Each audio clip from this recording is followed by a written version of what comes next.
Olá você, seja muito bem-vindo, esse é o nosso Dialogando. E hoje vamos tratar do importante sociólogo que é ele, Norbert Elias. Quem vai nos ajudar a entender esse sociólogo é o professor Cristiano Bodar. Ele é doutor em Sociologia pela USP e vai nos explicar um pouco sobre esse autor. Professor, qual foi a principal inquietação que Norbert Elias teve ao longo da sua trajetória acadêmica?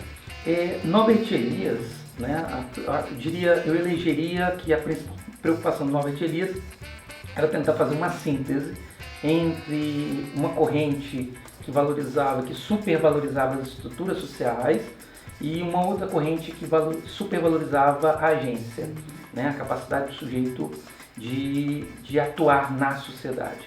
Então ele tentava fazer uma síntese, ou seja, tentar fazer uma sociologia que considerasse tanto as estruturas, a influência das estruturas sociais sobre o indivíduo, como também a capacidade desse indivíduo, em alguma medida, de fazer suas escolhas,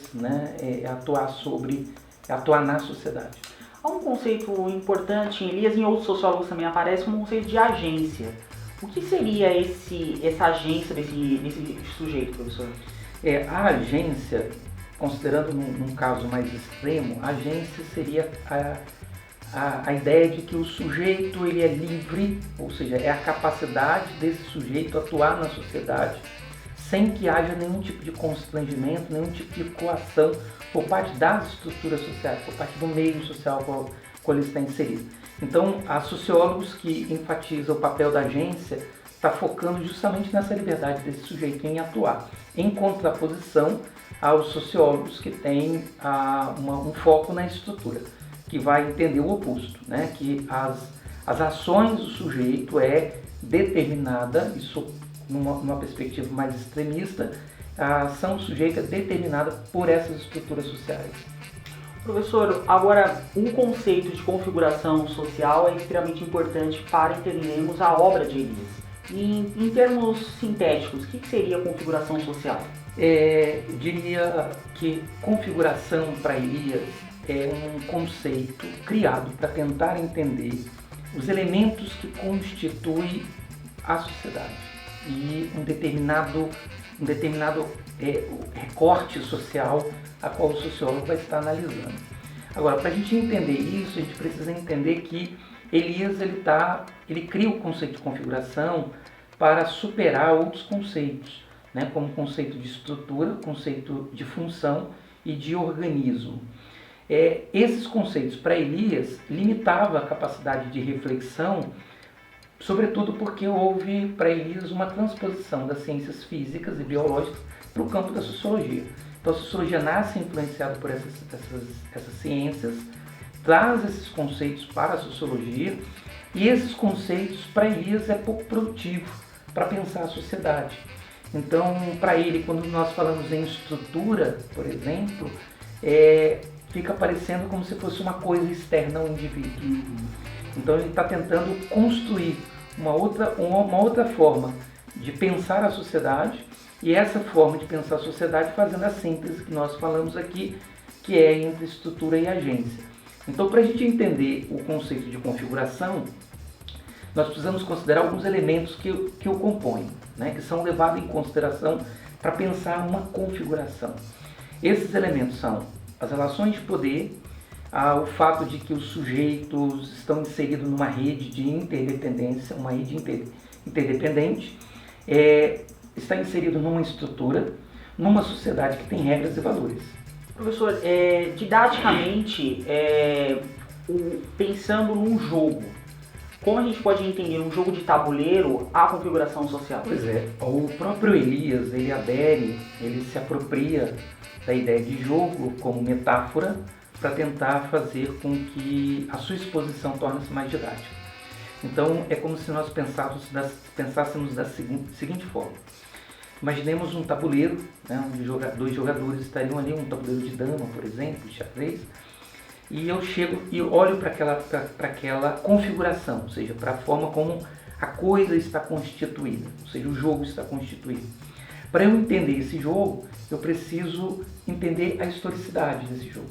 Então eu não vou entender por que uma determinada peça está onde está, sem entender, fazer essa historicidade.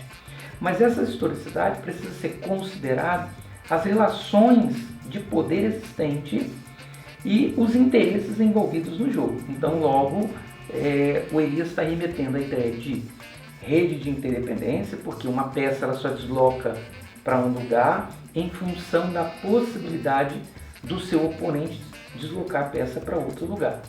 Então, ou seja, o sujeito age, ele tem certa liberdade de agir, mas ele considera alguns elementos, como as regras do jogo, né, e os interesses envolvidos no outro jogador.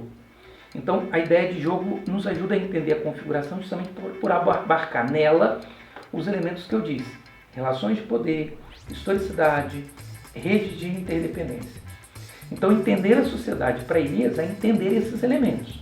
Entendendo esses elementos, eu consigo entender uma configuração. Professor, agora tem um livro muito interessante de Elias, que é Sociologia de um Gênio, que fala um pouco sobre... Pouco não, né? O livro se baseia na história ali de Mozart, história de vida do Mozart, mesmo que ele não está fazendo uma biografia de Mozart, mas como entender esse conceito configuração social nessa obra específica de Elias? E, obviamente, situando aqueles que estão nos assistindo nesse momento, o senhor explicasse um pouco sobre a obra que eu acabei de mencionar.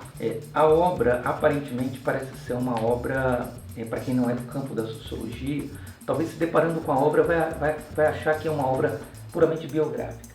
Mas o que o Elias está fazendo nessa obra é justamente tentar operacionalizar o conceito de configuração.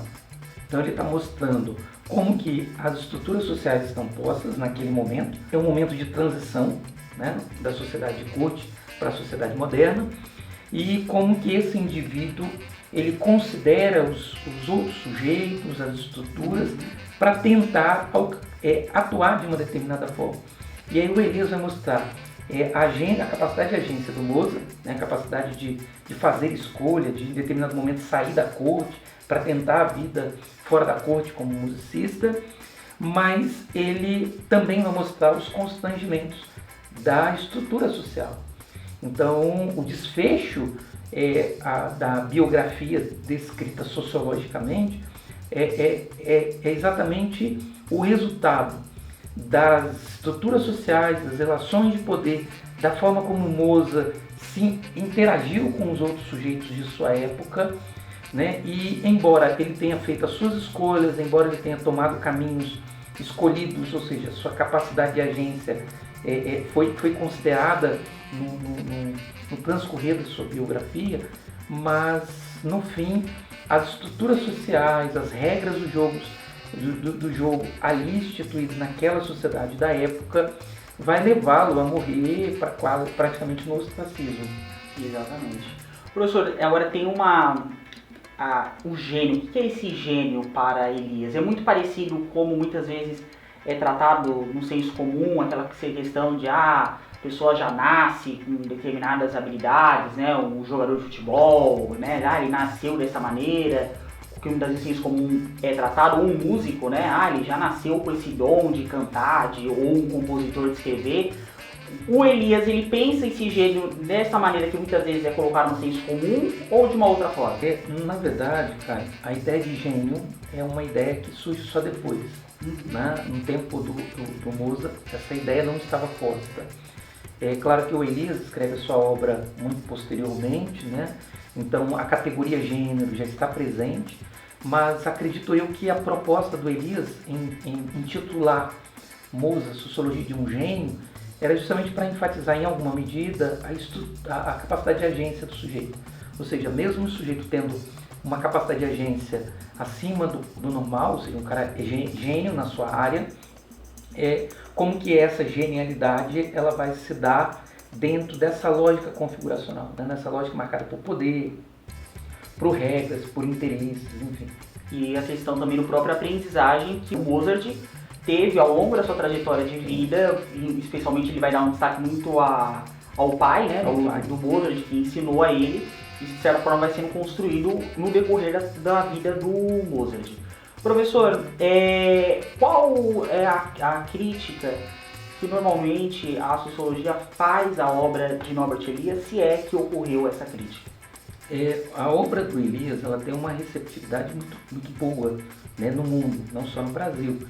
Eu diria que a questão que envolve a obra de Elias e ao seu não uso amplo é mais uma questão metodológica, porque o Elias está pensando ele está propondo pensarmos a sociedade de forma complexa, como algo complexo, e, portanto, necessário pensá-la a partir de uma visão multidisciplinar e que, para se entender essa sociedade, é importante entender as configurações.